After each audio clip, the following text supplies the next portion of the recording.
Hello साथियों, नमस्कार, राधे राधे। आप सभी का हमारे YouTube चैनल पर हार्दिक स्वागत और अभिनंदन है। हम लेकर आए हैं आपके लिए यूपी टेट का क्वेश्चंस लेकर के आए हैं यूपी टेट का, ठीक है। जिसमें 30 क्वेश्चंस रहेंगे। कितने क्वेश्चंस रहेंगे? 30 क्वेश्चंस दिए रहेंगे, जो कि प्रैक्टिस सेट कराया गया है, ठीक है। बिल्कुल परीक्षा पर आधारित पैटर्न पर ये क्वेश्चंस है। चलिए हमारा प्रश्न देखिए क्या है। पहला प्रश्न दिया हुआ है कि जो एक स्थान पर टिक कर नहीं रहता, वाक्य के लिए एक शब्द कौन सा है? अस्थिर, अडिग, यायावर, गतिशील। क्या हो जाएगा इस प्रश्न का आंसर? अस्थिर ये होगा नहीं, तो अस्थिर किसे कहते हैं? जो एक स्थान पर स्थिर न हो क्या कहलाता है? अस्थिर कहलाता है, ठीक है। अडिग क्या होता है? जो अपनी बात पर डिगा रहे, मतलब कि बातों पर टिका रहे, उसे हम क्या कहते हैं? अडिग रहे, अडिग, ठीक है। जो सदैव चलता है उसे हम गतिशील कहते हैं, ठीक है। तो ये तीनों आंसर तो नहीं होगा। ये हमारा चौथा आंसर जो है, ग ऑप्शन जो है, यायावर, यही हमारा आंसर हो जाएगा, ठीक है साथियों। चलिए आइए हम अगला प्रश्न देखते हैं। हमारा अगला प्रश्न क्या है कि बुंदेले हर बोलों के मुख हमने सुनी कहानी थी, खूब लड़ी मर्दानी वह तो झांसी वाली रानी थी। पंक्तियों के रचयिता कौन है? माखनलाल चतुर्वेदी, सोहनलाल द्विवेदी, सुभद्रा कुमारी चौहान, राम नरेश त्रिपाठी। तो इसके जो है लेखिका हैं, कवित्री हैं जो है सुभद्रा कुमारी चौहान। हमारा ग आंसर जो है सही हो जाएगा, ठीक है। और राम नरेश त्रिपाठी ये इनका नहीं है, ठीक है ना। चलिए हमारा ग ऑप्शन जो है इसमें सही हो जाएगा। नहीं सोहनलाल द्विवेदी हैं, नहीं मखनलाल चतुर्वेदी, ये ग ही ऑप्शन हमारा सही है।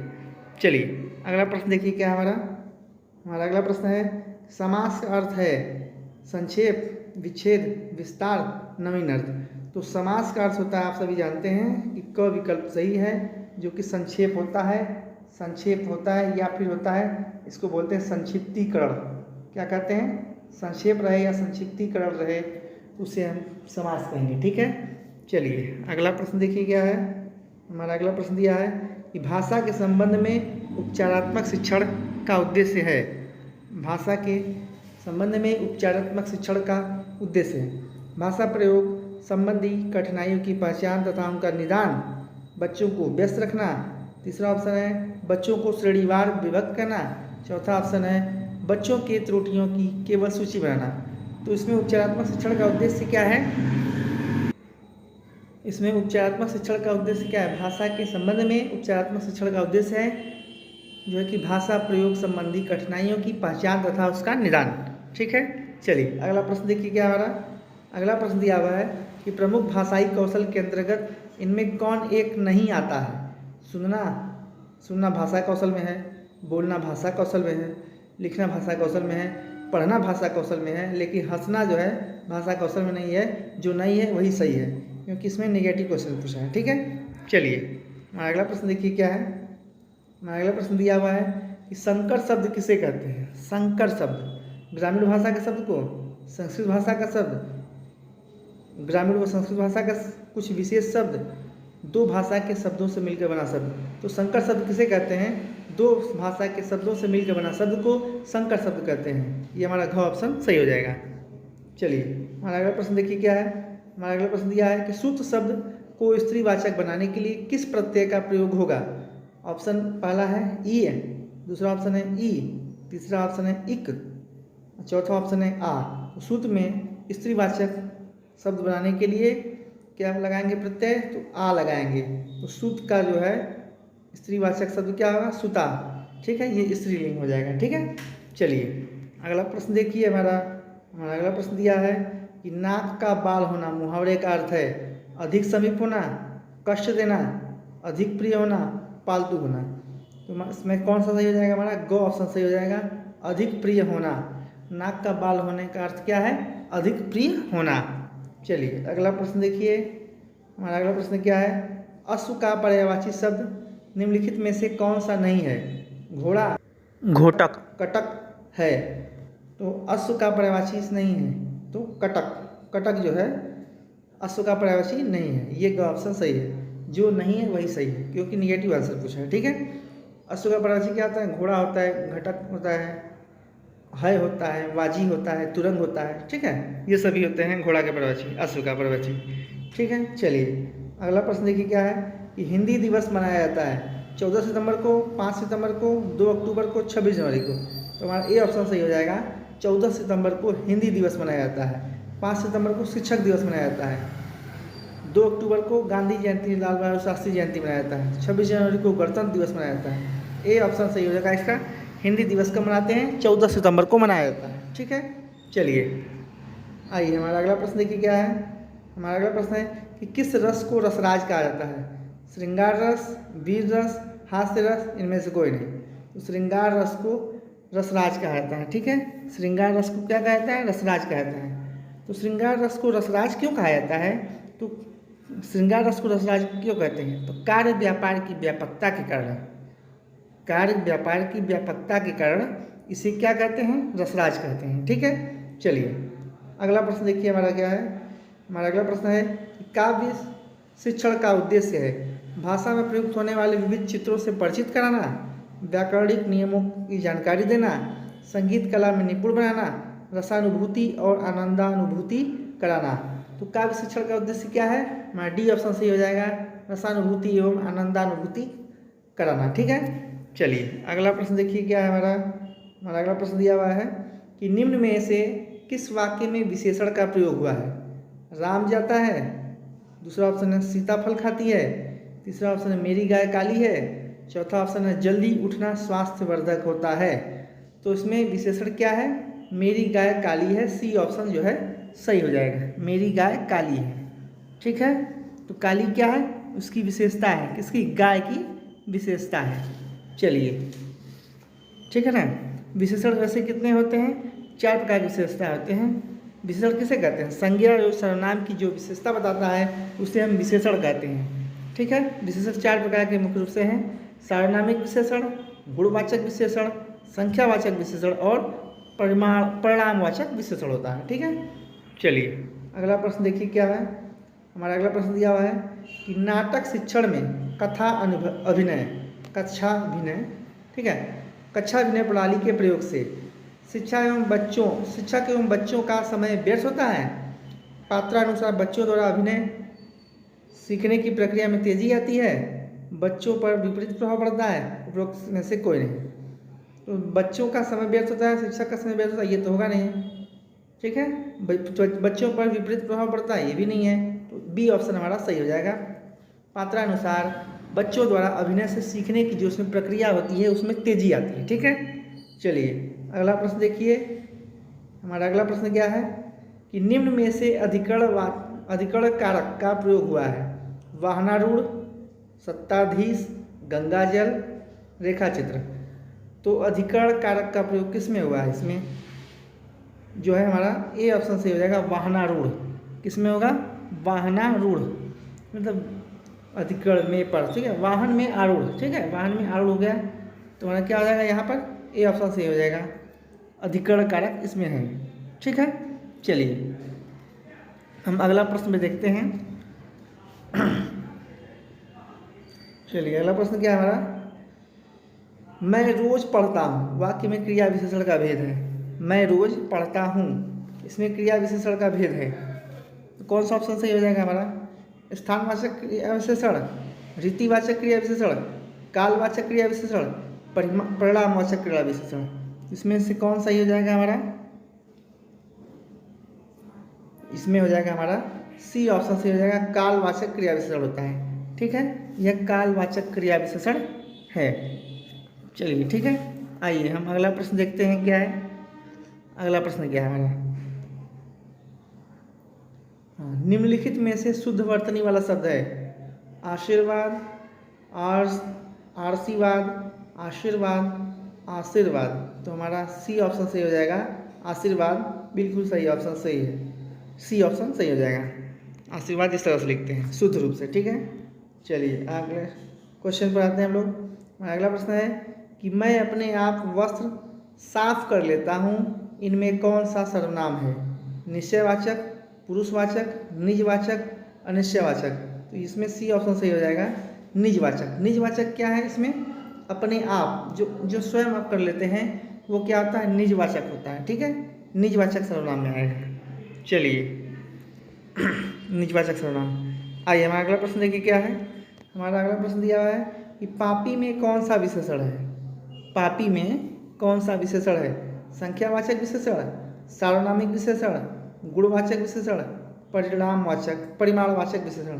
तो हमारा सी ऑप्शन सही हो जाएगा, जो है कि गुणवाचक विशेषण दिया हुआ है। ठीक है, पापी क्या है, गुणवाचक विशेषण। इसमें क्या है, जिस शब्द से संज्ञा का गुण, दशा, स्वभाव आदि लक्षित हो, परिलक्षित हो, उसे हम क्या कहते हैं, गुणवाचक विशेषण कहते हैं। ठीक है ना, जैसे काल हो गया, स्थान हो गया, आकार, रंग में, दशा में, गुण में, इन सब में आएगा तो वो हमारा गुणवाचक विशेषण हो जाएगा।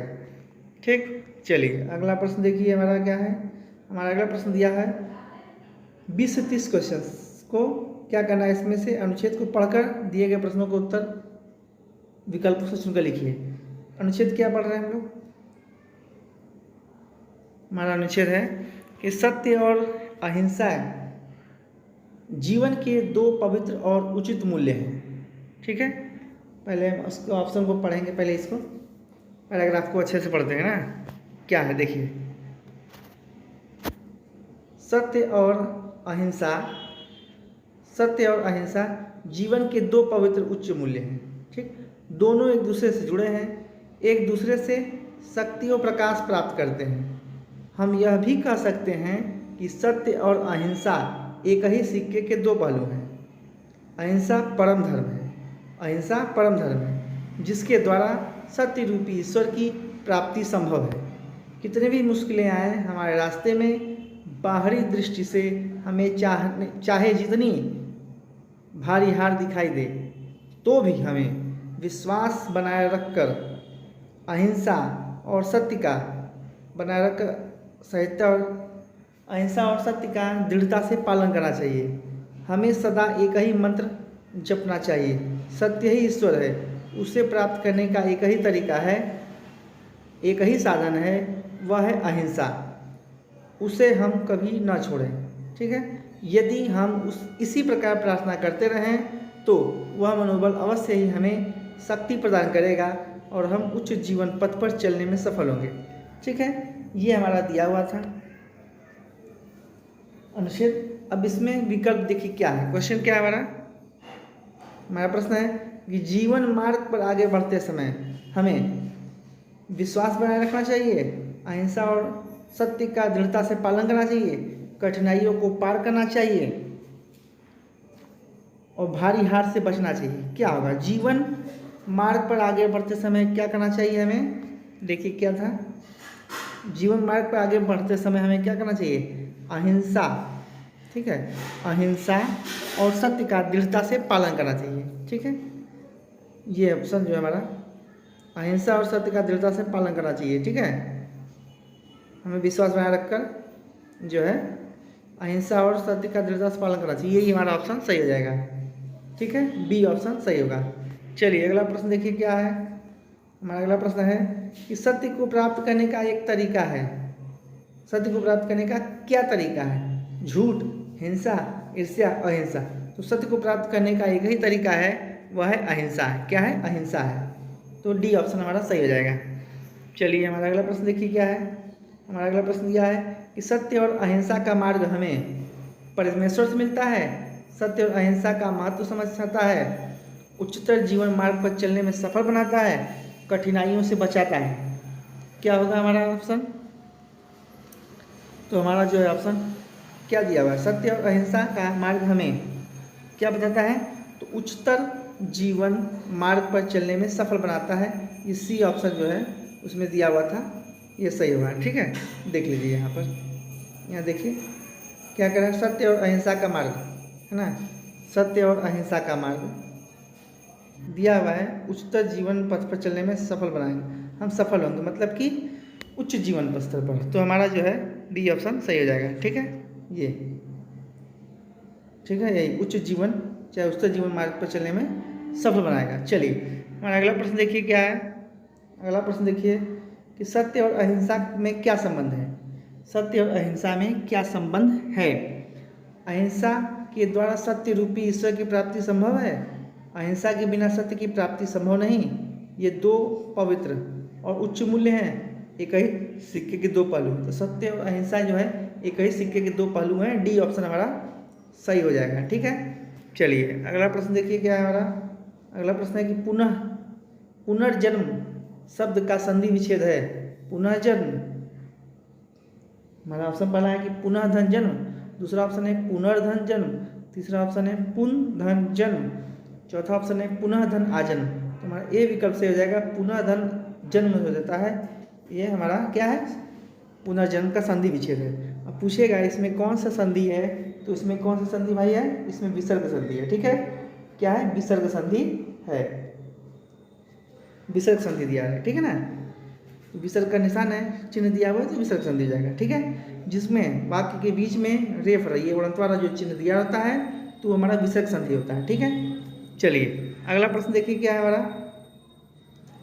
शोक किस रस का स्थायी भाव है। शांत रस, करुण रस, हास्य रस, वीर रस। शोक जो है करुण रस का स्थायी भाव, बी ऑप्शन सही हो जाएगा। ठीक है, अब शांत रस का स्थायी भाव क्या होता है, तो शांत रस का स्थायी भाव होता है निर्वेद। क्या होता है, निर्वेद होता है, निर्वेद। ठीक है, करुण रस का हो गया। हास्य रस का स्थायी भाव क्या होता है, हास होता है। वीर रस का स्थायी भाव क्या होता है, उत्साह। ठीक है, वीर रस का स्थायी भाव क्या हो जाएगा, उत्साह हो जाएगा। चलिए अगला प्रश्न देखिए क्या है हमारा अगला प्रश्न है कि सूरदास ने किस भाषा में सूरसागर की रचना की। अवधी भाषा, ब्रज भाषा, खड़ी बोली, राजस्थानी। तो सूरदास ने किस भाषा में सूरसागर की रचना की है, तो ब्रज भाषा में सूरसागर की रचना की है, बी ऑप्शन हमारा सही हो जाएगा। ठीक है, वीर रस, सॉरी ब्रज भाषा में। ठीक है, आगे आइए हमारा अगला प्रश्न देखिए क्या है। हमारा अगला प्रश्न दिया है कि दोहा में कितनी मात्राएं होती हैं। 24 मात्राएं, 36 मात्राएं, 28 मात्राएं, 30 मात्राएं। ठीक है, 24, 36, 28, 30। तो कौन सा ऑप्शन सही हो जाएगा, बी ऑप्शन, ए ऑप्शन सही हो जाएगा हमारा। 24 मात्राएं होती हैं। ठीक है, दोहा में कितना होता है, 24 मात्राएं होती हैं। ठीक, दोहा हो गया है ना, दोहा रोला में। ठीक है ना, दोहा रोला में क्या होता है, 24 मात्राएं होती हैं, और सोरठा में भी 24 मात्राएं होती हैं। ठीक है, और रूपमाला में भी 24 मात्राएं होती हैं। गीतिका 26 मात्राएं होती हैं। गीतिका में कितनी मात्राएं होती हैं, 26 मात्राएं होती हैं। हरिगीतिका गीतिका में जो है, और उल्लाला में 28 मात्राएं होती हैं। ताटंक छंद में जो है 30 मात्राएं होती हैं। ठीक, चलिए हरिगीतिका उल्लाला में 28 मात्राएं होती हैं। ठीक है, गीतिका में 26 मात्राएं होती हैं। दोहा रोला सोरठा में 24 मात्राएं होती हैं। ठीक, ताटंक छंद में जो है 30 मात्राएं होती हैं, है ना। चलिए अगला प्रश्न देखिए क्या हमारा है। हमारा अगला प्रश्न है कि जो अच्छे कुल में उत्पन्न हुआ हो, इस शब्द समूह के लिए एक शब्द क्या है। कुलीन, समृद्ध, धनी, कृपण। ए ऑप्शन सही हो जाएगा हमारा, कुलीन हो जाएगा। ठीक है, जो अच्छे कुल उत्पन्न हुआ है उसे क्या कहेंगे हम, कुलीन कहेंगे। चलिए अगला प्रश्न देखिए क्या है। हमारा अगला प्रश्न दिया कि दाता शब्द का स्त्रीलिंग क्या होगा।